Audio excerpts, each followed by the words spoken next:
আসসালামু আলাইকুম, আমি ডক্টর সাবিহা আক্তার।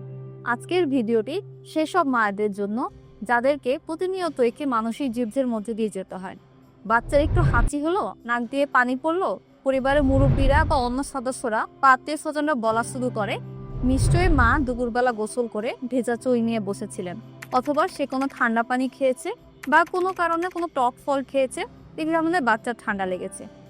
এই কথাগুলো শুনতে শুনতে মায়েদের নিজেদেরই অপরাধবোধ কাজ করা শুরু করে, যে আসলেই হয়তো তার ভুলের জন্য তার সোনামণিটা কষ্ট পাচ্ছে। আজকে আমি আপনাদের চিকিৎসা বিজ্ঞানের আলোকে এই সবগুলো কথার ব্যাখ্যা দিব, যে মায়ের কোন কাজের জন্য বাচ্চার ঠান্ডা লেগে থাকে আর কোনগুলো শুধু কুসংস্কার। ভিডিওটি শেষ পর্যন্ত দেখবে, তাহলে আপনার সব দ্বিধাদ্বন্দ্ব দূর হয়ে যাবে। আসুন আমরা প্রথম মিথটি ভাঙি। অনেকেই বলে থাকে মা ঠান্ডা পানি খেলে বা আইসক্রিম খেলে সেটা থেকে বাচ্চার ঠান্ডা লাগে। চিকিৎসা বিজ্ঞান কি বলে? চিকিৎসা বিজ্ঞান বলে যে না, এমন কিছু হয় না। কারণ মা যখন ঠান্ডা পানি খায় বা আইসক্রিম খায়, তখন সেটি পেটে যেতে যেতে মায়ের শরীরের তাপমাত্রায় গরম হয়ে যায়। আর তাছাড়া আমাদের শরীর একটি ন্যাচারাল হিটার বা থার্মোস্ট্যাট নিয়ম বজায় রাখতে পছন্দ করে।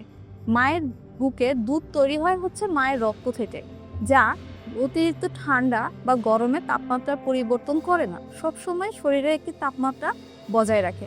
এজন্য মায়ের যখন ঠান্ডা পানি বেশি খাওয়া হয় বা আইসক্রিম খাওয়া হয়, এর কারণে তার শরীরের রক্ত কখনোই ঠান্ডা বা অতিরিক্ত গরম হয় না। সো মায়ের ঠান্ডা পানি খাওয়ার জন্য ঠান্ডা কখনোই বাচ্চার লাগতে পারে না। মা যখন বাচ্চাকে বুকের দুধ খাওয়ায়, বাচ্চা সবসময় হালকা কুসুম গরম দুধই পেয়ে থাকে। এছাড়া আরেকটি কথা, সেটি হচ্ছে টক ফল। সাধারণত অনেকে বলেন যে কমলা খেলে নাকি বাচ্চাদের ঠান্ডা বেশি হয়। আমরা জানি যে কমলাতে প্রচুর পরিমাণে ভিটামিন সি আছে, এবং ভিটামিন সি একটি মানুষের শরীরে রোগ প্রতিরোধ ক্ষমতা বাড়ায়। তাহলে মা যদি কমলা খায়, সেক্ষেত্রে এই রোগ প্রতিরোধ ক্ষমতা মায়ের এবং বাচ্চা দুজনের শরীরে কাজ করবে। সো মা যে কোনো ধরনের পুষ্টিকর খাবার নির্দ্বিধায় খেতে পারবে, এটি নিয়ে কোনো চিন্তা নেই। দ্বিতীয় যে মিথটি সবসময় মাদের কষ্ট দেয়, সেটি হচ্ছে ভেজা চা নিয়ে বাচ্চাদের কাছে গেলে সেজন্য বাচ্চাদের ঠান্ডা লেগে যায় কিনা। আমরা জানি যে বাচ্চাদের ঠান্ডা লাগার পিছনে সবচেয়ে বড় কারণ হচ্ছে ভাইরাস, রাইনো ভাইরাস বা ইনফ্লুয়েঞ্জা ভাইরাস। এগুলোর কারণে বাচ্চাদের ঠান্ডা লেগে থাকে, এবং মায়েদের ভেজা চুল থেকে কখনোই ভাইরাস তৈরি হয় না। তাহলে বলুন তো, ঠান্ডা চুলের জন্য বা ভেজা চুলের জন্য কিভাবে বাচ্চার ঠান্ডা লাগতে পারে? তবে হ্যাঁ, এখানে একটা কিন্তু আছে। ধরুন শীতকালে অনেক সকালবেলা মা যদি গোসল করে তার ভেজা চুল নিয়ে বাচ্চাদের কাছে অনেকক্ষণ বসে থাকে বা বাচ্চাদের কোলে নিয়ে বসে থাকে, সেই ক্ষেত্রে মায়ের ভেজা চুলের পানি বাচ্চাদের গায়ে যদি কন্টিনিউ পড়তে থাকে বা মায়ের ঠান্ডা শরীরের স্পর্শ বাচ্চাদের গায়ে লাগে, সেক্ষেত্রে বাচ্চাদের একটু অস্বস্তি হতে থাকে বা হতে পারে। কিন্তু তার মানে এই না যে এর কারণে বাচ্চাদের ঠান্ডা লেগে যাবে। সেজন্য বাচ্চাদের ঠান্ডা থেকে দূরে রাখতে হলে তাকে কোনো ধরনের ভাইরাস সংক্রমণ থেকে দূরে রাখতে হবে।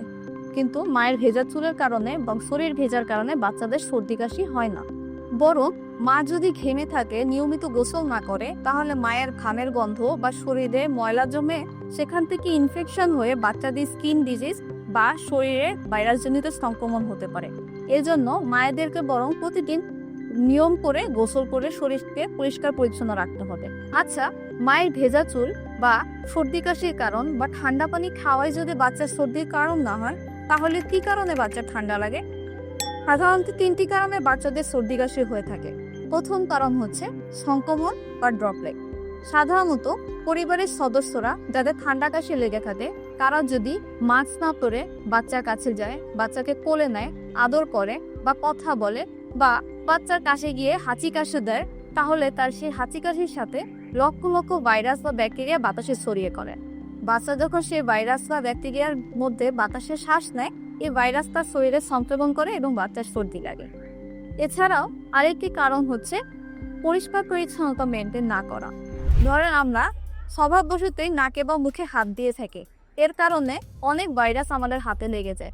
আমরা যদি প্রপারলি হাত না ধুয়ে বাচ্চাকে ধরি, তাহলে আমাদের হাত থেকে এই ভাইরাস বা ব্যাকটেরিয়া ওই বাচ্চার শরীরে সংক্রমণ হয়। আর তাছাড়া ছোট বাচ্চাদের সংক্রমণ ক্ষমতা বেশি থাকে, কারণ তাদের রোগ প্রতিরোধ ক্ষমতা বড়দের তুলনায় অনেক কম হয়। এজন্য সাধারণত আবহাওয়ার আর্দ্রতা একটু বেড়ে গেলে তার তাপমাত্রা কম বেশি হলেও বাচ্চাদের শরীরে সংক্রমণের হার বেড়ে যায়। এটি একটি স্বাভাবিক প্রক্রিয়া। আচ্ছা, যদি মা নিজেই অসুস্থ হয়ে যায় সেক্ষেত্রে কি করব? অনেক মাই করেন, অসুস্থ হয়ে গেলে বাচ্চাকে বুকের দুধ খাওয়ানো বন্ধ করে দেন। এটি আসলে বাচ্চার জন্য সবচেয়ে ক্ষতির কারণ। আপনার যদি সর্দি বা কাশি লাগে এবং আপনি যদি অসুস্থ হন, তাহলে বুকের দুধ খাওয়ানো বন্ধ তো করবেনই না, বরং আরো ঘন ঘন খাওয়াবেন। কেন? কারণ আপনি যখন আক্রান্ত হন ভাইরাস দ্বারা, তখন এই ভাইরাসটা আপনার শরীরে প্রবেশ করে এবং আপনার শরীর এই ভাইরাসের বিরুদ্ধে একটা প্রতিরোধ ক্ষমতা গড়ে তোলে, একটা ইমিউন সিস্টেম তৈরি করে, একটি অ্যান্টিবডি তৈরি করে। এবং আপনি যখন আপনার বাচ্চাকে বুকের দুধ খাওয়াবেন, তখন দুধের মাধ্যমে এই অ্যান্টিবডিটি আপনার বাচ্চার শরীরে চলে যাবে, যার কারণে আপনার বাচ্চা তখন এই ভাইরাসের বিরুদ্ধে সংক্রমণটা রোধ করতে পারবে এবং এই ব্যাকটেরিয়ার বিরুদ্ধে বা ভাইরাসের বিরুদ্ধে যুদ্ধ করতে পারবে। এজন্য বাচ্চাকে বেশি বেশি করে বুকের দুধ খাওয়াবে। তবে হ্যাঁ, এখানে কিছু নিয়ম মেনটেন করবেন। বাচ্চাকে কোলে নেওয়ার আগে অবশ্যই সার্জিক্যাল মাস্ক ব্যবহার করবেন। খাঁচি বা কাশির নিয়ম বা শিষ্টাচার মেনে চলবেন। টিস্যু ব্যবহার করবেন এবং ফেলে দিবেন। বাচ্চাকে কোলে নেওয়ার আগে অবশ্যই 20 সেকেন্ড ধরে ভালো করে হাত ধুয়ে নেবেন।